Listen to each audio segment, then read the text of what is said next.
বিরতির পর স্বাগত। এখন খবর বিস্তারিত। রাজধানীতে শুরু হলো নবম আগরতলা পুস্তক মেলা। এর উদ্বোধন করেন মুখ্যমন্ত্রী মানিক সরকার।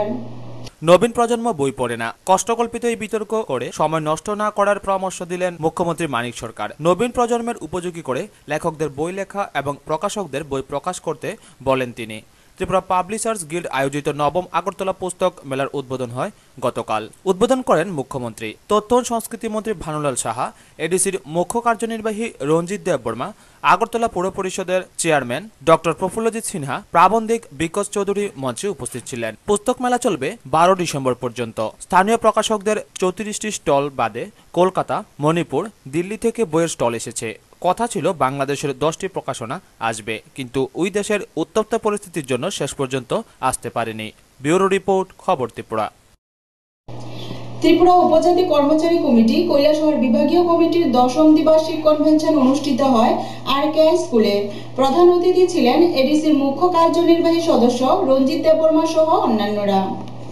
আজ কৈলাসহরের আরকেআই স্কুলে ত্রিপুরা উপজাতি কর্মচারী কমিটির কৈলাসহর বিভাগীয় কমিটির 10ম দ্বিবার্ষিক কনভেনশন অনুষ্ঠিত হয়। উদ্বোধন করেন কর্মচারী সমন্বয় কমিটির কৈলাসহর বিভাগীয় সম্পাদক জীবন দেবনাথ। প্রধান অতিথি ছিলেন এডিসির মুখ্য কার্যনির্বাহী সদস্য রঞ্জিত দেববর্মা। প্রধান বক্তা ছিলেন সংগঠনের রাজ্য কমিটির যুগ্ম সম্পাদক সুচিত্র জমাতিয়া সহ আরও অন্যান্য নেতৃবৃন্দরা। সুচিত্র জমাতিয়া জাতিসত্তা বিকাশের উপর গুরুত্ব দিয়ে এদিন বক্তব্য রাখেন। রাজ্যে একটা সময় ছিল যখন উপজাতিদের শোষণ করা হতো, এমনকি উপজাতিদের শিক্ষারও সুযোগ ছিল না। এছাড়াও তিনি বলেন,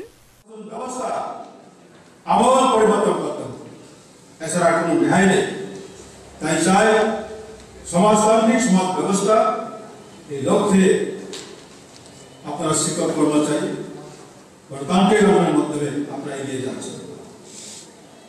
কারো বেতন কম পেয়েছে এটা আন্দোলনের এই জন্য না,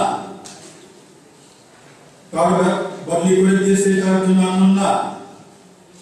আপনাদের আন্দোলন, এই সংগঠন আগামী দিনের জন্য লক্ষ্য উদ্দেশ্যকে সুফল করার লক্ষ্যে নিয়ে যেতে হবে। কৈলাসহর থেকে অয়ন মজুমদারের রিপোর্ট, খবর ত্রিপুরা।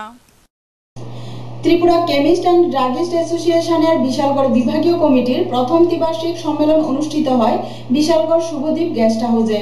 উপস্থিত ছিলেন খাদ্য ও তথ্য সংস্কৃতি দপ্তরের মন্ত্রী ভানুলাল সাহা সহ অন্যান্য নেতৃত্বরা। আজ ত্রিপুরা কেমিস্ট অ্যান্ড ড্রাগিস্ট অ্যাসোসিয়েশনের বিশালগড় বিভাগীয় কমিটির প্রথম দ্বিবার্ষিক সম্মেলন অনুষ্ঠিত হয় বিশালগড় শুভদ্বীপ গেস্ট হাউসে। সম্মেলনে পতাকা উত্তোলন করেন বিশালগড় বিভাগীয় কমিটির সভাপতি বিশ্বনাথ চক্রবর্তী। সম্মেলনে উপস্থিত ছিলেন ত্রিপুরা কেমিস্ট অ্যান্ড ড্রাগিস্ট অ্যাসোসিয়েশনের রাজ্য সভাপতি রতন কুমার রায়। প্রধান অতিথি খাদ্য ও তথ্য সংস্কৃতি দপ্তরের মন্ত্রী ভানুলাল সাহা। বিশেষ অতিথি কেন্দ্রীয় কমিটির সম্পাদক কান্তিলাল দেব। সম্মেলনে বিশালগড় বিভাগের 80 জন প্রতিনিধি উপস্থিত ছিলেন। সম্মেলনে কচিকাচারা নৃত্য পরিবেশন করেন। অনুষ্ঠানে সভাপতিত্ব করেন বিভাগীয় কমিটির সভাপতি বিশ্বনাথ চক্রবর্তী।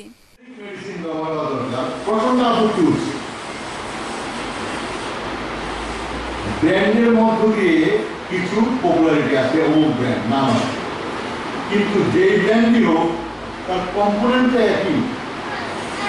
এখন শুধু কম্পোনেন্ট হিসেবে যদি বিক্রি হয়, একটা সময় আমরা দেখেছি ক্যাপসুল শিশিতে বিক্রি হয় 50টা 100টা ক্যাপসুল একসঙ্গে, প্যাকেজিংয়ের খরচা কম ছিল।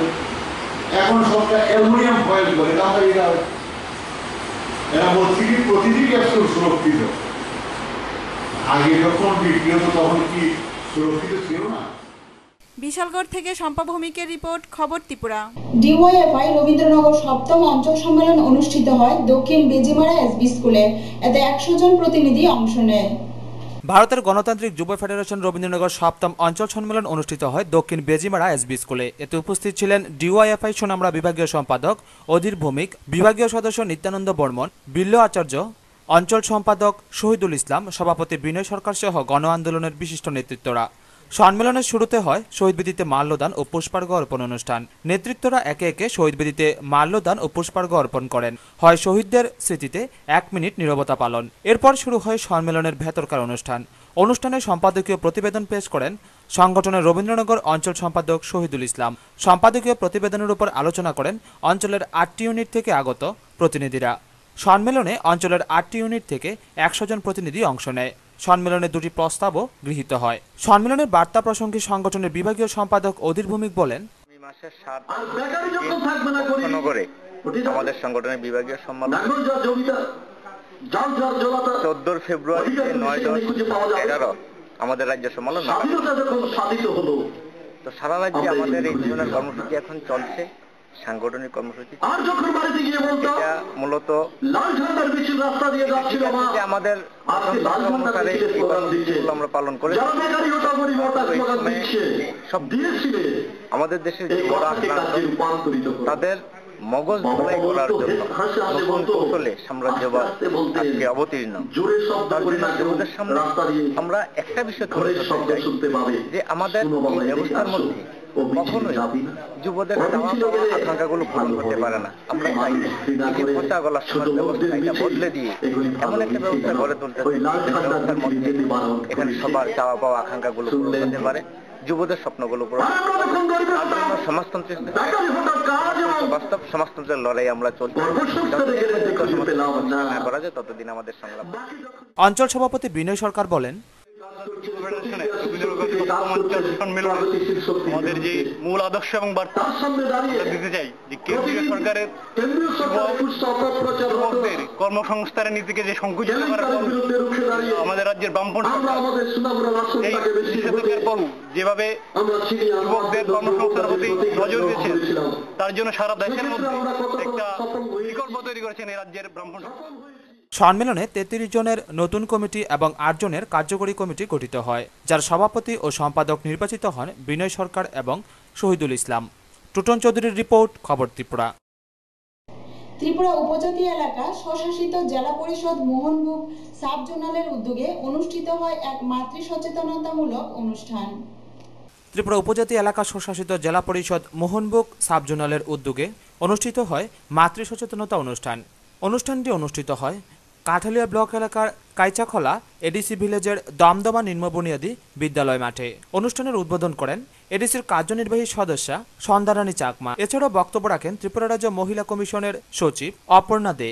অনুষ্ঠানে সম্মানিত অতিথির বক্তব্য রাখেন কাঠালিয়া ব্লক পঞ্চায়েত সমিতির ভাইস চেয়ারম্যান আব্দুল করিম। বক্তব্য রাখেন মহকুমা শাসক শঙ্কর চক্রবর্তী, দিলীপ বর্মন প্রমুখ। অনুষ্ঠান শেষ প্রান্তে মোহনবুক সাব জোনালের পক্ষ থেকে 100 জন মহিলাকে শুভেচ্ছা হিসাবে পুরস্কৃত করা হয়। অনুষ্ঠানের দ্বিতীয় পর্বে মঞ্চে অনুষ্ঠিত হয় সাংস্কৃতিক অনুষ্ঠান। সেটা মনে রেখেই আমি বলতে চাই যে প্রতিনিয়ত আপনারা সারা ভারতবর্ষে দিল্লি, বোম্বে বা অন্যান্য অঞ্চলের পাশাপাশি ত্রিপুরাতেও অনেক সময় অঘটন কিছু মেয়েদের বিরুদ্ধে ঘটে যায়, যেটা আমাদের ত্রিপুরা রাজ্য যে উন্নতি করছে বিভিন্ন দিকে, ত্রিপুরা রাজ্য বিভিন্ন দিক থেকে পুরস্কার নিয়ে আসছে জাতীয় স্তরে, সেটার সঙ্গে এই যে মেয়েদের বিরুদ্ধে নির্যাতন বা মেয়েরা যে অসুবিধার মধ্যে থাকছে সেটা ঠিক মানানসই নয়। সেটা থেকে আমরা কিভাবে উত্তরণ হতে পারি সেটা ভেবে রাখার সময় এসে গেছে। আমরা শিক্ষিত মানুষরা চেষ্টা করলে সব অসুবিধাগুলোকে নিজেদের মতো করে সমাধান করতে পারি। এই প্রচেষ্টা জারি রয়েছে।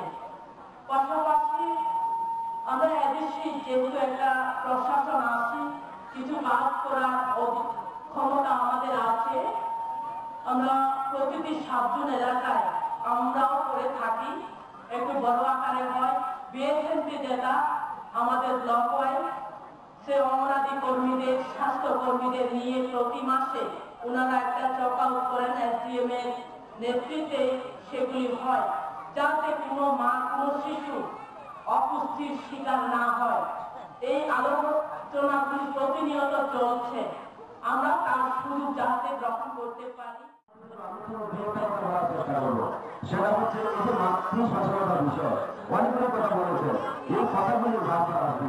তার মধ্যে একটা বিষয় হচ্ছে আমরা যে মায়ের জাত, আমরা মা যখন যে একটা পরিবারের যখন মায়েরা থাকে, বোনেরা থাকে, আমরা কিন্তু অনেকে এই সংসারের মধ্যে পুরুষরা দ্বারা আছি, আমরা আসলে তাদেরকে মনে দিই না, তাদেরকে কদর দিই না, সেটা যখন গুরুত্ব অপরা তার মধ্যে।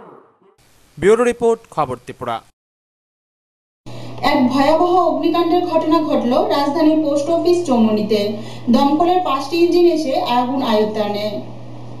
এদিন সকাল আনুমানিক 10টা নাগাদ পথ চলতি জনতারা হঠাৎ আগুন দেখতে পায় পোস্ট অফিস সংলগ্ন স্বরূপানন্দ বেটিং সেন্টারে। মুহূর্তের মধ্যে আগুন ছড়িয়ে পড়ে আশেপাশের দোকানগুলিতে। খবর পেয়ে ঘটনাস্থলে ছুটে আসে অগ্নি নির্বাপক দপ্তরের 2টি ইঞ্জিন। অবস্থার বেগতিক দেখে আরও 3টি ইঞ্জিন এসে আগুন আয়ত্তে আনে। এদিন পশ্চিম থানার সামনে ঘটনাটি হয় ঘটনাস্থলে ছুটে আসেন সেন্ট্রাল ডিএসপি রাজেন্দ্র দত্ত। তবে আগুনের সূত্রপাতের সঠিক কারণ না জানা গেলেও দমকল কর্মীদের প্রাথমিক ধারণা শর্ট সার্কিট থেকে আগুনের সূত্রপাত।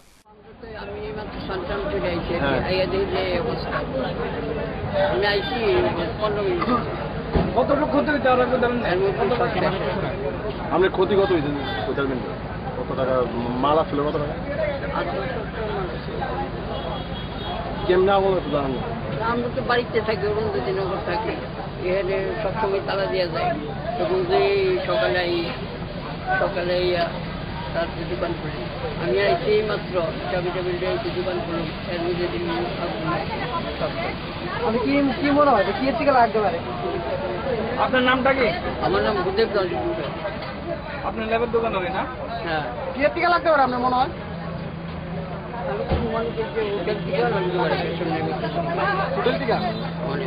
মনে হয় যা আপনার পিঠে কি কোনো রান্নাঘর আছে?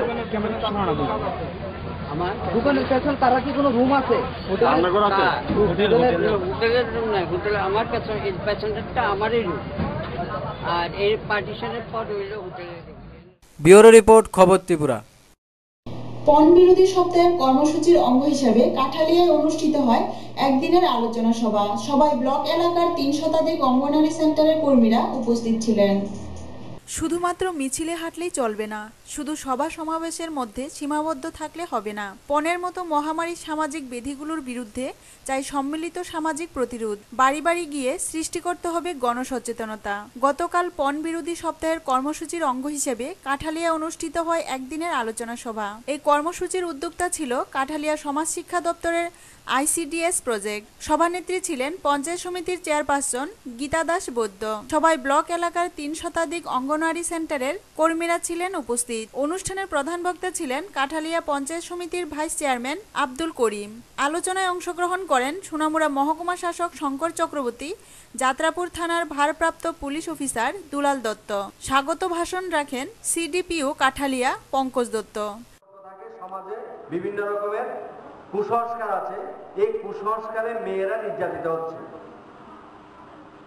তাহলে মা এবং শিশু, তার আগে মেয়ে, এই মেয়ে যখন বউ হয়, বিবাহ হয়, কোনো একটা পুরুষের স্ত্রী হলো, স্ত্রী হওয়ার পরে তার গর্ভে সন্তান আসবে, তাকেও পরিচর্যা পরিপালন করার জন্য আশাকর্মী অঙ্গনওয়াড়ি ওয়ার্কার তাদের দায়িত্ব আছে।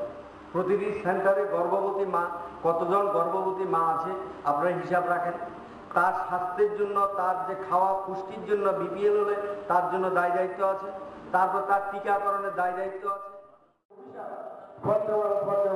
এই অভিশাপ থেকে আপনাকে মুক্তি করতে পারবো আমরা বলছি না, আপনারা পাবেন না, আমরা পাবো না, আপনারা আমরা এমনকি অর্থাৎ যেই ভাষার মধ্যে, যে যার মধ্যে আমরা বসবাস করছি, ওই ভাষার মধ্যে সাধারণ থেকে একদম বৃত্ত পরিবারের যে সমস্ত লোকজন আসে, সবাই যদি সম্মিলিত প্রয়াস করা হয় তাহলে এটা কোনোদিন বন্ধ হবে না। আমরা এখন দেখি গভর্নমেন্ট দেখি আইন করা হয়েছে, আইন তৈরি করো, আইন কমপ্লিট করে, যারা আইন তৈরি করে, যারা তার বিরুদ্ধে অ্যাকশন নেওয়ার কথা। সপ্তাহ যেমন নতুন কিছু নয়, আপনারা জানেন, এবং এটা কি গুরুত্ব, এটা কোনো পরিসংখ্যান দিকে আমি যাবো না। এটা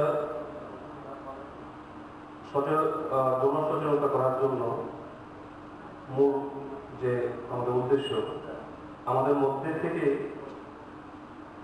এই পণ দেওয়া নেওয়া যে ভাবনাটা, সেই ভাবনাটার সমূহে আমাদের মন থেকে উৎপাদিত করতে হবে। কাঠালিয়া থেকে নারায়ণ বৈদ্যের রিপোর্ট, খবর ত্রিপুরা। বিশ্ব এইডস দিবস উপলক্ষে সোনামুড়া NC ইনস্টিটিউশনের ছাত্ররা এক সচেতনতামূলক বাইক ও সাইকেল র্যালি সংগঠিত করে। আজ বিশ্ব এইডস দিবস। সারা দেশের সঙ্গে রাজ্যের বিভিন্ন স্থানেও নানা সচেতনতামূলক অনুষ্ঠানের মধ্য দিয়ে পালিত হয় দিনটি। এরই অঙ্গ হিসাবে সোনামুড়া নবদ্বীপচন্দ্র ইনস্টিটিউশনের ছাত্ররা এক সচেতনতামূলক বাইক ও সাইকেল র্যালি সংগঠিত করে। সোনামুড়া বিভিন্ন পথ পরিক্রমা করে র্যালিটি। উদ্যোক্তা বিদ্যালয়ের এনএসএস ইউনিট। তাছাড়া আজ থেকে বিদ্যালয়ে শুরু হয়েছে এনএসএস এর 7 দিনের বিশেষ শিবির। উপস্থিত ছিলেন বিদ্যালয়ের এনএসএস এর দায়িত্বপ্রাপ্ত শিক্ষক নারায়ণ সাহা, বিদ্যালয়ের প্রধান শিক্ষক মোহাম্মদ সেলিম প্রমুখ। আজকের এই র্যালিকে ঘিরে উৎসাহ লক্ষ্য করা যায় বিদ্যালয়ের ছাত্রদের মধ্যে। অবজার্ভ করার জন্য একটা র্যালির ব্যবস্থা করি এবং এই দিনটাকে আমরা খুব সুন্দরভাবে বিভিন্ন অনুষ্ঠান এর মাধ্যমে আমরা পালন করে থাকি। এবং এবছর আমাদের এনএসএস স্পেশাল ক্যাম্প, যেটা এনএসএস ইনস্টিটিউশনের আজকেই শুরু হতে যাচ্ছে। ফরমালি আমরা আগামী দিন শুরু করব, কারণ আজকে যেহেতু বিশ্ব এইডস দিবস, এই দিনটাকে আমরা অবহেলা করতে পারি না। সেই জন্য আজকে আমরা একটা সাইকেল র্যালির মাধ্যমে আমাদের এলাকার সোনামুড়ার বিভিন্ন অঞ্চলে মানুষকে সচেতন করার জন্য একটা র্যালির আয়োজন করেছি। সেই র্যালিতে আমাদের সদ্য টেস্ট দেওয়া উচ্চ মাধ্যমিক যারা ক্যান্ডিডেট আছে তাদেরকেই মূলত আমরা সিলেক্ট করেছি এখানে ভলান্টিয়ার হিসেবে এই র্যালিতে অংশগ্রহণ করার জন্য। আমাদের টিচাররা ছিলেন, ওনারাও এই মেসেজগুলো নিয়ে আমাদের সোনামুড়া শহরের বিভিন্ন প্রান্তে ওনারা র্যালি নিয়ে গেছেন এবং পরিশেষে র্যালি শেষে আমাদের স্কুলে এসে মিলিত হয়েছেন। এবং আজকের থেকেই এই 7 দিনের যে স্পেশাল ক্যাম্প সেটা শুরু হবে এবং বিভিন্ন বিশেষ যারা বক্তা আছেন, বিভিন্ন গেস্টরা আছেন, ওনারা কালকে আসবেন আমাদের স্কুলে এই পরবর্তী প্রোগ্রামগুলোর জন্য। বিশ্ব এইডস দিবস আমরা নবদ্বীপচন্দ্র ইনস্টিটিউশন, আমরা সংক্ষেপে বলি এনসি ইনস্টিটিউশন এর এনএসএস ইউনিটের বাৎসরিক বিশেষ প্রশিক্ষণ শিবির আজকে থেকে শুরু হলো। 7 দিনব্যাপী চলবে। আজকে যেহেতু বিশ্ব এইডস দিবস, এই দিবস থেকেই আমরা শুরু করলাম। এই উপলক্ষেই আমরা সাইকেল র্যালি, বাইক র্যালি, আমাদের সোনামুড়া শহর পরিক্রমা হলো জনসচেতনতা তৈরি করার জন্য। তার পরবর্তী সময়ে আমাদের বেশ কর্মসূচি থাকবে, অনেক কর্মসূচি থাকবে এই 7 দিনব্যাপী দীর্ঘ। বিভিন্ন রকম আমরা ডোর টু ডোর ক্যাম্পিংয়ে যাব। টুটন চৌধুরীর রিপোর্ট, খবর ত্রিপুরা। সিপিএম দলের বিশেষ তহবিল সংগ্রহের জন্য তেলিয়ামুড়া পশ্চিম হাওয়াবাড়ি এলাকার 2 কানি জমির ধান কাটল দলীয় কর্মী সমর্থকরা। উপস্থিত ছিলেন বিভাগীয় সম্পাদক সুধীর সরকার সহ অন্যান্য নেতৃত্বরা। সিপিএম দলের বিশেষ তহবিল সংগ্রহের জন্য আজ পশ্চিম হাওয়াইবাড়ি এলাকার দলীয় কর্মী সমর্থকরা 2 কানি জমির ধান কাটেন। এই সময় উপস্থিত ছিলেন তেলিয়ামুড়া বিভাগীয় সম্পাদক সুধীর সরকার, তুষিন্দ্রাইবাড়ি অঞ্চল সম্পাদক প্রত্যুষ চক্রবর্তী প্রমুখ। এদিন এলাকার কৃষক বিনয় রূপিনীর ধানের ক্ষেত কাটা হয় এবং তা থেকে প্রাপ্ত অর্থের সম্পূর্ণ অংশ দান করা হবে দলীয় তহবিলে এবং এই ধরনের কর্মসূচি আগামী দিনেও জারি থাকবে বলে জানান বিভাগীয় সম্পাদক সুধীর সরকার। অঞ্চল কমিটির উদ্যোগে আজকে পশ্চিম আমেরিকা সভা আমাদের পার্টির বিশেষ তহবিল সংগ্রহ করার জন্য পার্টির কর্মীরা মাঠে নেমে ধান কাটছেন এবং তা থেকে যে টাকা সংগ্রহিত হবে সেটা পার্টির বিশেষ তহবিল, সেই টাকা দান করা হবে। আজকে কতটুকু ধান কাটা হয়েছে? আজকে এখানে 2 কানি ধান কাটা হয়েছে এবং পরবর্তী সময় আরও তারা কাটে। তেলিয়ামুড়া থেকে সঞ্জিত দাসের রিপোর্ট, খবর ত্রিপুরা। বিশ্ব এইডস দিবস উপলক্ষে কমলপুর মহকুমা স্বাস্থ্য দপ্তর, জেলা ব্লাড ডোনার্স অ্যাসোসিয়েশন এবং গ্রিন ভ্যালি সামাজিক সংস্থার উদ্যোগে এক অনুষ্ঠানের আয়োজন করা হয়। 1 ডিসেম্বর অর্থাৎ আজ বিশ্ব এইডস দিবস। এই এইডস দিবসকে সামনে রেখে কমলপুর মহকুমা স্বাস্থ্য দপ্তর, জেলা ব্লাড ডোনার্স অ্যাসোসিয়েশন এবং গ্রিন ভ্যালি সামাজিক সংস্থার উদ্যোগে আজ সকালে বিভিন্ন কর্মসূচি পালন করা হয় কমলপুরে। এর মধ্যে কলাছড়ি থেকে কমলপুর শহর পর্যন্ত দীর্ঘ 4 কিমি রাস্তা প্লেকার্ড ফেস্টুন নিয়ে রিক্সা শ্রমিকরা র্যালি অনুষ্ঠিত করে। পরে কমলপুর বাস টার্মিনালে আলোচনা চক্র অনুষ্ঠিত হয়। এইডস বিষয়ে আলোচনা চক্রে অংশ নেয় ব্লাড ডোনার্স অ্যাসোসিয়েশনের পক্ষ থেকে অঞ্জন দাস, সুব্রত ভট্টাচার্য, অমর ভট্টাচার্য, গ্রিন ভ্যালি সামাজিক সংস্থার পক্ষ থেকে গোবিন্দ পাল, সন্তু ভট্টাচার্য এবং মহকুমা স্বাস্থ্য দপ্তরের পক্ষ থেকে ডক্টর গোপীনাথ বর্মন। আলোচনা চক্রে মোটর শ্রমিক, রিক্সা শ্রমিক সহ সাধারণ মানুষের উপস্থিতি ছিল লক্ষণীয়। আন্দোলনের দিবস পৃথিবীতে 1981 সালে মার্কিন যুক্তরাষ্ট্রের আটলান্টাতে প্রথম এই ধরনের রোগ নির্ণয় হয়। তারপর নামকরণ করা হয় এই ভাইরাসটি HIV। আমাদের দেশে চেন্নাই শহরে প্রথম আমাদের দেশে এই রোগী ধরা পড়ে, তারপর থেকে ভারত সরকারের স্বাস্থ্য দপ্তর